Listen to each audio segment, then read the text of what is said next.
दोस्तों, Benjamin Netanyahu अब अपने ही जाल में बुरी तरीके से फंस गया है। अंतर्राष्ट्रीय दबाव, फलस्तीन को अलग राष्ट्र की मान्यता देने का दुनिया भर का दबाव तो उस पर आ ही गया है। बावजूद इसके वो गीदड़ भपकियां भी दे रहा है।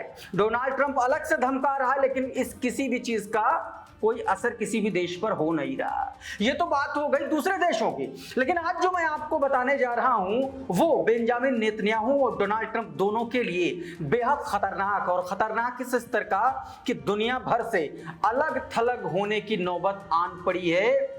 और अपने ही देश में ये दोनों देश घिरते हुए नजर आ रहे हैं। दोस्तों, बीते 2 दिन से जो कुछ भी इजराइल में चल रहा है, चाहे वो हाइफा की बात हो, चाहे वो तेल अवीव की बात हो, इनकी सड़कों पर जो कुछ भी चल रहा है उसने बेंजामिन नेतन्याहू की मुश्किलें बहुत ज्यादा बढ़ा दी हैं। दोस्तों, अपने ही घर में बेंजामिन नेतन्याहू जो है बुरी तरीके से फंस गया है।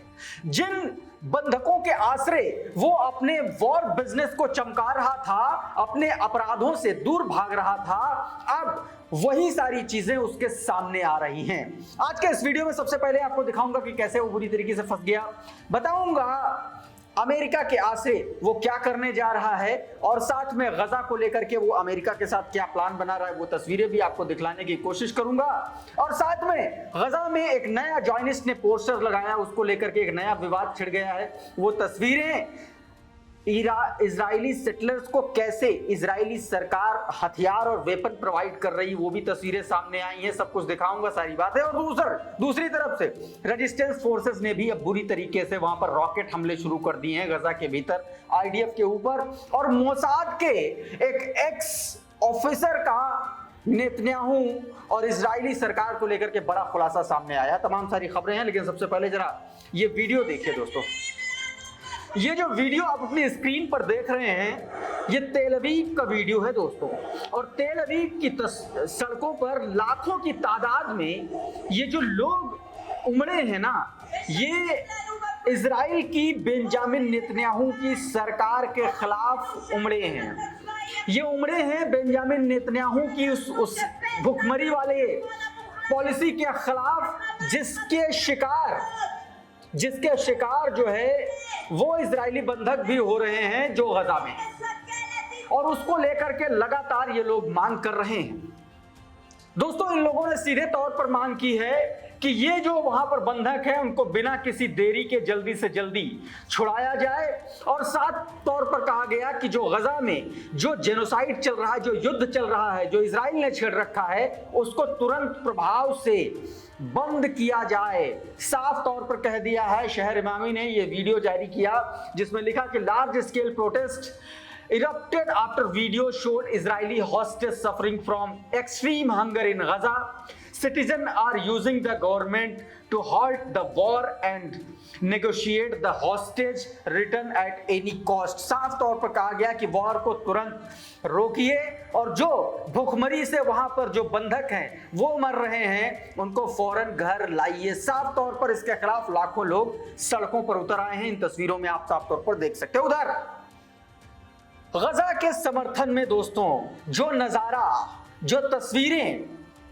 सिडनी में देखने को मिली वो ऐतिहासिक हैं। जरा ये तस्वीरें देखिए। ये न्यूज़ 10 नाम का चैनल है, हम कर्टसी देते हुए आपको ये तस्वीरें दिखा रहे हैं। ये तस्वीरें देखिए कि लाखों लाख की तादाद में 3 लाख दोस्तों, सिडनी के हार्बर ब्रिज पर 3 लाख लोगों ने किस तरीके से जबरदस्त वहां प्रोटेस्ट किया इजराइल के खिलाफ। ये तस्वीरें देखिए, ये स्लोगन्स देखिए, लोग किस तरीके से गजा में कत्लो गारत जो नेतन्याहू ने मचा रखा है उसके खिलाफ ये लोग सड़कों पर उतरे हैं, और बहुत जबरदस्त तरीके से वहां पर प्रोटेस्ट किया गया। देखिए, महिलाएं, बच्चे, पुरुष, सब लोग, तमाम सारे लोग लाखों की संख्या में ये गजा में चल रहे जेनोसाइड के खिलाफ उतरे हैं। नेतन्याहू और डोनाल्ड ट्रंप की दादागिरी के खिलाफ उतरे हैं। जिन हथियारों से गजा में कत्लेआम इजराइल मचा रहा है, वो हथियार अमेरिका प्रोवाइड कर रहा है, उनके खिलाफ ये तमाम सारे लोग उतरे हैं। एक और तस्वीर सिडनी में प्रोटेस्ट की, एक और तस्वीर दोस्तों ये देखिए, अशोक कुमार पांडे ने जारी की। ये तस्वीर भी देखिए किस तरीके से नारेबाजी हो रही, देखिए जरा देखिए।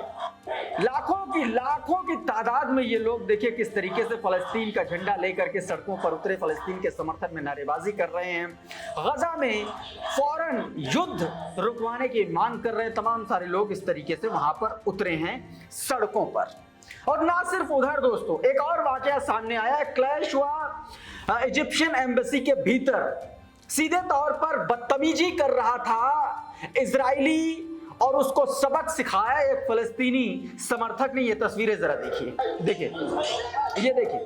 ये देखिए वहां पर गुंडाई करने गया था इजिप्शियन एम्बेसी के भीतर ये, और उसको जो है कायदे से उसको सबक सिखा दिया गया। ये देखिए जरा, क्लैश रिपोर्ट जो है उसके द्वारा ये वीडियो जारी किया गया। इस तस्वीर में देखिए, और इसमें सीधे तौर पर लिखा गया कि clash broke out inside the Egyptian embassy in Montreal between the pro फलस्तीनी activist including some Jews and embassy staff during the protest calling open the Rafah crossing and end the starvation war। सीधे तौर पर ये protest, ये झड़प उस वक्त देखने को मिली जब ये लोग इजिप्शियन एम्बेसी के भीतर जो रफा की क्रॉसिंग है उसको खोलने की मांग करने के लिए पहुंचे थे। फलस्तीन के समर्थन में जो लोग पहुंचे थे, और सीधे तौर पर युद्ध रुकवाने को लेकर के वहां पर मांग की गई और स्टारवेशन खत्म करने की मांग की गई। दोस्तों वहां पर ये तस्वीरें आप साफ तौर पर देख सकते हो। उधर डोनाल्ड ट्रंप और बेंजामिन नेतन्याहू गजा को पूरी तरीके से खत्म करने का, फलस्तीन को खत्म करने का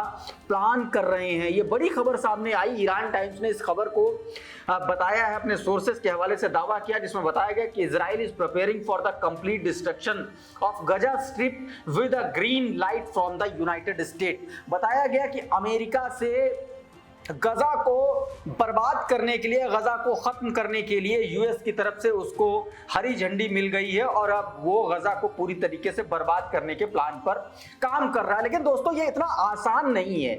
दुनिया के तमाम सारे देश इजराइल को पूरी तरीके से साफ कर चुके हैं कि वो फलस्तीन को अपने अलग राज्य का दर्जा, अलग स्टेट का दर्जा, अलग राष्ट्र का दर्जा देने जा रहा है। उसके बारे में मैं बताऊंगा कि किस तरीके से अब साफ तौर पर दोस्तों, सीधे तौर पर आप ये कह लीजिए कि पेरिस ने एक तरीके से कह दिया है कि अब जो है वो दूतावास होगा इजराइल, फलस्तीन का दूत जो है वो होगा उसके पेरिस में। साफ तौर पर कहा गया, ये देखिए ये खबर देखिए, इसमें बाकायदा ये कहा गया है कि there will be Palestinian ambassador in Paris. Paris में, फ्रांस की राजधानी पेरिस में अब जो है एम्बेसडर होगा, राजदूत होगा फलस्तीन का। यानी कि साफ तौर पर जिस तरीके से फ्रांस यूएन में इजराइल को एक्सपोज कर रहा है, यूएस को एक्सपोज कर रहा है, और जिस तरीके से उसने गजा में जेनोसाइड के खिलाफ अभियान छेड़ रखा है उसने और सऊदी अरबिया ने मिलकर के,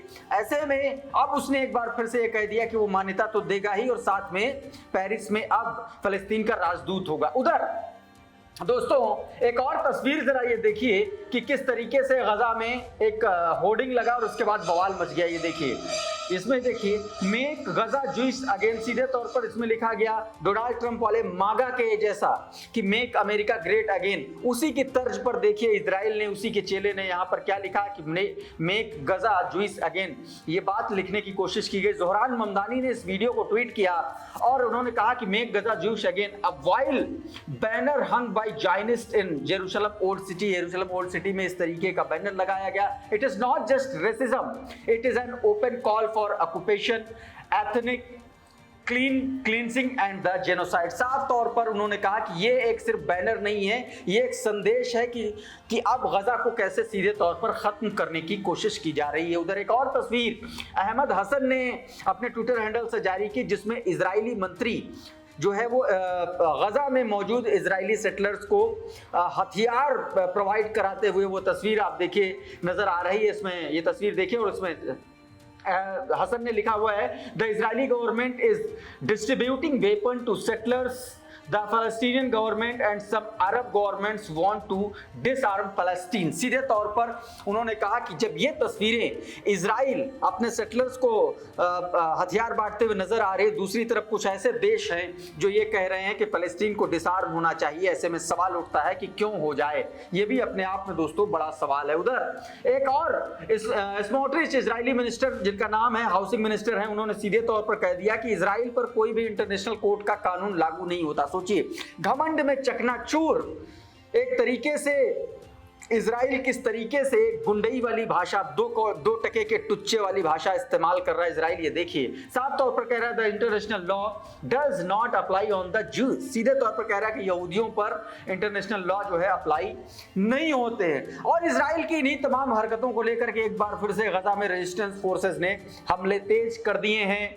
ये देखिए, मिड प्रेस न्यूज नाम का ट्विटर हैंडल है, उसके हवाले से खबर है जिसमें बताया गया कि गजा में एक बार फिर से इजरायली सेटलर्स को रॉकेट के जरिए निशाना बनाया गया। After 22 months of Israel all out attack on Gaza, the Palestinian resistance factions still possess the ability to fire rocket. साफ तौर पर दोस्तों इसमें बताया गया। उधर नेतन्याहू ने एक बार फिर से अरब लीडर्स को गीदड़ भभकी दी है, गीदड़ भभकी देते हुए कहा है कि अगर आप अपने हित इजराइल के साथ सुरक्षित रखना चाहते हैं तो आप गजा को लेकर के चुप रहिए। साफ तौर पर यह आदमी धमकी देता हुआ नजर आ रहा है। साइलेंस नाम का ट्विटर हैंडल, उसने ये बात बताई है। उधर दोस्तों, मोसाद के पूर्व उपनिदेशक ने एक बड़ा खुलासा किया। तमाम सारे देश, यूएस के पश्चिमी देश जब लगातार इजराइल का समर्थन कर रहे हैं, उस वक्त मोसाद के एक पूर्व निदेशक ने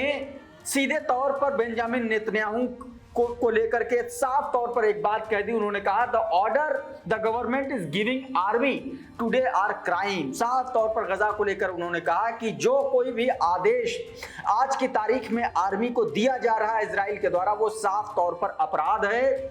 to give an order to shoot a hungry children and parent looking for the piece of bread. साफ तौर पर कहा गया कि उन बच्चों को, उन बेगुनाहों को साफ तौर पर उनकी हत्या, उन लोगों की हत्या जो एक एक साफ तौर पर एक रोटी के टुकड़े के लिए वो लोग जो लोग संघर्ष कर रहे हैं, उनकी हत्या करना साफ तौर पर एक जेनोसाइड है और एक क्राइम है। दोस्तों ये बात किसी और ने नहीं कही है, ये दोस्तों इनका नाम है अमीरम लेविन। ये दोस्तों farmer deputy director of Mossad रहे हैं। मोसाद के उपनिदेशक, पूर्व उपनिदेशक ने यह बात कही है। दोस्तों ये कोई छोटा मोटा आदमी नहीं है। उधर ईरान ने दोस्तों अमेरिका के खिलाफ एक बड़ा अभियान छेड़ दिया। दोस्तों बीते दिन आपने देखा होगा कि ईरानी समुद्री क्षेत्र में अमेरिका का एक शिप आ गया था, जिसके बाद ईरानियन नेवी ने उनको भगाया था। अब ईरान ने एंटी शिप मिसाइलें जो है अमेरिका के खिलाफ तैनात कर दी हैं। जरा ये वीडियो देखिए, प्रेस टीवी के हवाले से ये वीडियो जारी कराया गया, ईरान की तरफ से ये वीडियो जारी किया गया। आप इन तस्वीरों में साफ तौर पर ईरान ने अपनी ताकत दिखाने की कोशिश की है। आप ये वीडियो अपनी स्क्रीन पर देख ही रहे हैं। तो कुल मिलाकर के उसने एक तरीके से अपनी ताकत और अपने इरादे अमेरिका को बताने की कोशिश की है। साफ तौर पर दोस्तों उसने अपने अमेरिकी युद्धपोतों के खिलाफ जो है IRGC ने ये वीडियो, जो Iranian revolutionary Islamic revolutionary guard corps हैं, उन्होंने ये वीडियो जारी किया है, जिसमें बताया गया कि विश्व की शीर्ष मिसाइल शक्तियों में शामिल ईरान ने सीधे तौर पर अपनी दक्षिणी जो समुद्र की सीमा है अमेरिकी युद्धपोतों की गतिविधियों के बाद ये अलर्ट किया और वहां पर अपनी मिसाइलें जो है वो तैनात कर दी हैं। दोस्तों तो कुल मिलाकर के एक बड़ी तैयारी चल रही है, जहां ईरान की इजराइल के खिलाफ, वहीं अब अपने ही देश से लेकर के अंतरराष्ट्रीय स्तर पर स्टारवेशन की पॉलिसी को लेकर के बुरी तरीके से नेतन्याहू घिरता हुआ नजर आ रहा है और अमेरिका हर घंटे एक्सपोज हो रहा है, हर घंटे एक्सपोज हो रहा है। इस वीडियो में इतना ही। बहुत बहुत धन्यवाद। नमस्कार।